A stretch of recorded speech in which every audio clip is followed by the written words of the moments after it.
मृत्युमिवतित उना पुनन्तो यत्र धीरा मनसा वाचमक्रत। ఓం నమో గణపతయే. నిన్నటి రోజున అనగా జూలై 14వ తేదీ భారతీయ కాలమానం ప్రకారం జూలై 14వ తేదీ, అమెరికా కాలమానం ప్రకారం జూలై 13వ తేదీ. కానీ భారతీయ కాలమానం ప్రకారం ఒకే రోజున రెండు ముఖ్యమైనటువంటి సంఘటనలు జరిగాయి. అవి ఏమిటి అనంటే కనుక ఒరిస్సాలో పూరీ జగన్నాథుడి రత్న భాండాగారాన్ని తెరవడం 46 సంవత్సరాల తరువాత. అదేవిధంగా అమెరికా ఖండంలో పెన్సిల్వేనియాలో డొనాల్డ్ ట్రంప్ మీద హత్యా ప్రయత్నం జరగడం. ఈ రెండూ కూడా భారతీయ కాలమానం ప్రకారం ఒకే రోజున జరిగాయి, జూలై 14వ తేదీ. అమెరికా కాలమానం ప్రకారం జూలై 13వ తేదీ రాత్రి జరిగింది. ఈ రెండిటికి మధ్య ఉన్నటువంటి సంబంధం ఏమిటి అనంటే కనుక నిన్నటి రోజున పూరీ జగన్నాథుడి గురించి కూడా ప్రపంచమంతా చర్చ జరిగింది. డొనాల్డ్ ట్రంప్ మీద జరిగినటువంటి హత్యా ప్రయత్నం మీద కూడా అంతే చర్చ జరిగింది. ఈ రెండింటి మధ్య ఉన్నటువంటి సంబంధం ఏమిటి అని మనం ఆలోచించి చూస్తే నాకు ఒక సోషల్ మీడియా పోస్ట్ కనిపించింది. Puri Jagannath saved Donald Trump అని. పూరీ జగన్నాథుడు డొనాల్డ్ ట్రంప్ని రక్షించాడు అని. అప్పుడు అనిపించింది, ట్రంప్ చూస్తే క్రైస్తవుడు, అమెరికా దేశానికి చెందినవాడు, ఆయనకు పూరీ జగన్నాథుడికి సంబంధం ఏమిటి, జగన్నాథుడు ఆయన్ని ఎందుకు రక్షించాడు అని నేను ఆలోచించగా ఒక వ్యాసం కూడా నాకు కనిపించింది. ఆ వ్యాసంలో ఉన్నటువంటి విషయాలు ఏమిటి అని ఇప్పుడు మనం చెప్పుకునే ప్రయత్నం చేద్దాం. సరిగ్గా 48 సంవత్సరాల క్రితంట న్యూయార్క్ నగరంలో ఇస్కాన్ సంస్థ తరపున పూరీ జగన్నాథుడి రథయాత్ర చేద్దాం అనుకున్నారట.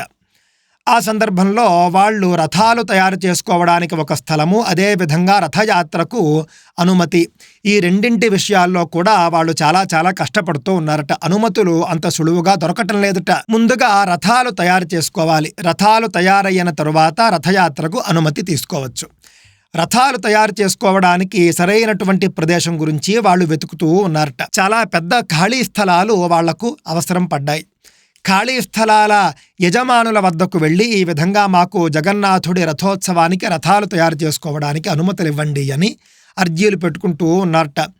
వెళ్ళిన వాళ్ళు వెళ్ళిన చోటే నో అనేటటువంటి సమాధానంతో వెనుదిరుగుతూ ఉన్నారట. అలా ఎంతమందిని వీళ్ళు సంప్రదించినప్పటికీ కూడా వీళ్లకు ఎస్ అనేటటువంటి మాట ఎక్కడా కూడా వినిపించలేదుట. అందులో భాగంగానే ఒక రైలు యార్డ్ను కూడా వీళ్ళు సంప్రదించారు. అక్కడ ప్రైవేటు యజమానులకే రైలు యార్డులు కూడా ఉంటాయి. రైలు యార్డు యజమానుల్ని సంప్రదించారట. ఈ యొక్క స్థలం రథాలు తయారు చేసుకోవడానికి చాలా బాగుంటుంది, అందువల్ల మీరు దయచేసి అనుమతించండి అని అడుగగా వాళ్ళు కూడా నో చెప్పేశారట. ఇక చేసేదేమీ లేదా, అన్ని దారులు మూసుకుపోయినట్లేనా అని ఈ యొక్క ఇస్కాన్ భక్తులు, సంస్థ ప్రతినిధులు బాధపడుతూ ఉండగా ఒక 4-5 రోజుల తర్వాత వాళ్లకు ఒక వార్త అందిందిట. ఆ వార్త ఏమిటి అనంటే కనుక మీరు రథాలు తయారు చేయడానికి అనుకూలము అని అనుకున్నటువంటి రైలు యార్డ్ ఏదైతే ఉందో ఆ రైలు యార్డ్ యొక్క యాజమాన్యం మారింది. పాత యజమానుల చేతిలో నుండి ఇప్పుడు కొత్త యజమాని డొనాల్డ్ ట్రంప్ చేతిలోకి వచ్చింది. ఈయన కొనుక్కున్నాడు. కొత్త యజమానిని ఏమైనా మీరు అడుగుతారేమో, ఒకసారి అడిగి చూడండి అని వార్త వచ్చిందట. అప్పుడు వెంటనే మళ్ళీ ఇస్కాన్ సంస్థ ప్రతినిధులు డొనాల్డ్ ట్రంప్ ఆఫీస్కి వెళ్ళారట. ఆయన రియల్ ఎస్టేట్లో చాలా ఉన్నత స్థాయి వ్యాపారవేత్త. అతని వద్దకు వెళ్ళి అడుగుదాము అని వీళ్ళు ఒక అప్లికేషను, అలాగే పూరీ జగన్నాథుడి ప్రసాదాలు, శేషవస్త్రాలు మొదలైనవన్నీ కూడా తీసుకుని వీళ్ళు డొనాల్డ్ ట్రంప్ ఆఫీస్కి వెళ్ళారట. వెళ్ళినప్పుడు సెక్రటరీ ఉంటాడు చూసారా, ఆయన ముందే వీళ్లతో అన్నట్ట, మా సారు అలాంటివేవి కూడా ఒప్పుకోరు, దయచేసి మీరు వెళ్ళకండి, వెళ్ళి అడగకండి, వెళ్ళినా కూడా మీరు నో అనే మాటతోనే వెనుదిరగాల్సి వస్తుంది అని ముందే చెప్పేశాట.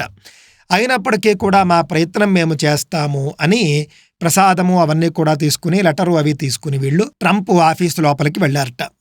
ట్రంప్ వీళ్ళు ఇచ్చినటువంటి ప్రసాదాన్ని తీసుకున్నట్ట, లెటర్ కూడా తీసుకున్నట్ట. ఆ తర్వాత వీళ్ళు బయలుదేరి వచ్చేశారట. వచ్చేసిన తరువాత 3 రోజులకి మా సారు ఒప్పుకోరు అని చెప్పినటువంటి అదే సెక్రటరీ ఇస్కాన్ సంస్థ ప్రతినిధులకు కబురు పెట్టారట, మీరు రండి, మా సారు ఒప్పుకున్నారు అని. వీళ్ళు ఆశ్చర్యపోయారట, సెక్రటరీ కూడా ఆశ్చర్యపోయారట. మా సారు ఎలా ఒప్పుకున్నాడో నాకే తెలియదు. సాధారణంగా ఇలాంటి వాటికి ఆయన ఒప్పుకోడు. మీరు ఇచ్చినటువంటి ప్రసాదాన్ని కొంచెం తిన్నాడు.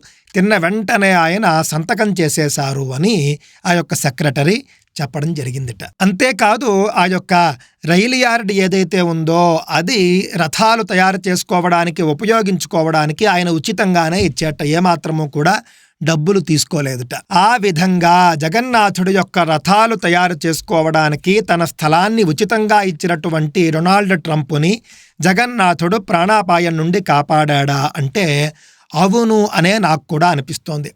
భగవద్గీతలో మనం ఒక వాక్యం చూసామనుకోండి, స్వల్పమప్యస్య ధర్మస్య త్రాయతే మహతో భయాత్.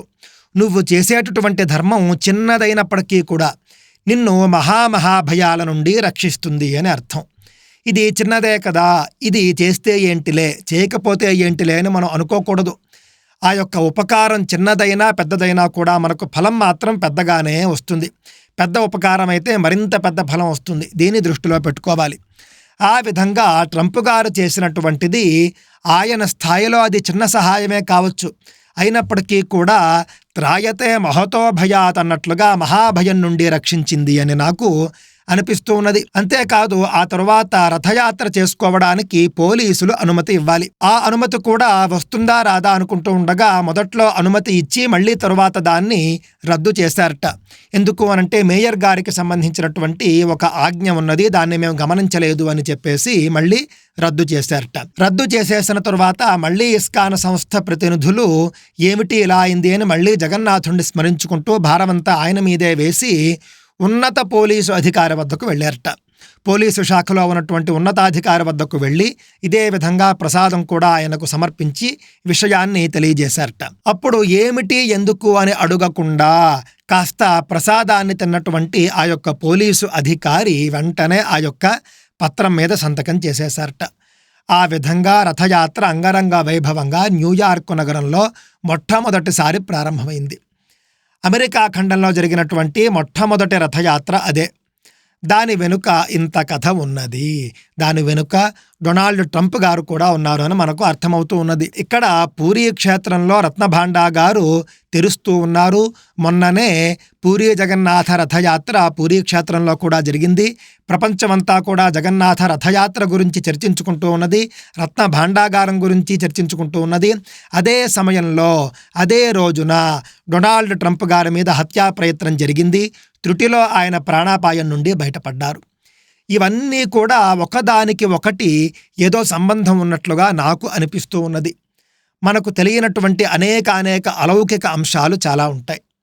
భగవంతుడి యొక్క ఆజ్ఞ లేనిదే ఏదీ జరగదు అని మనం నమ్ముతూ ఉంటాం. అప్పుడు మీకు అనిపించవచ్చు, భగవంతుడు అంతగా రక్షించేవాడైతే కనుక దాడే జరగకుండా రక్షించవచ్చు కదా అని.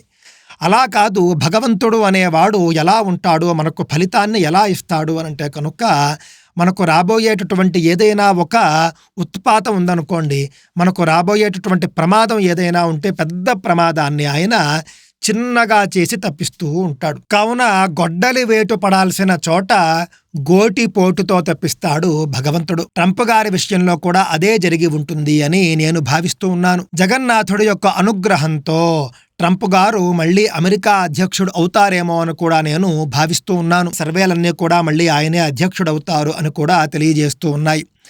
ఆ విధంగా జగన్నాథుడి అనుగ్రహంతో ఆయన అమెరికా నాథుడు అవుతాడేమో వేచి చూద్దాం. స్వస్తి.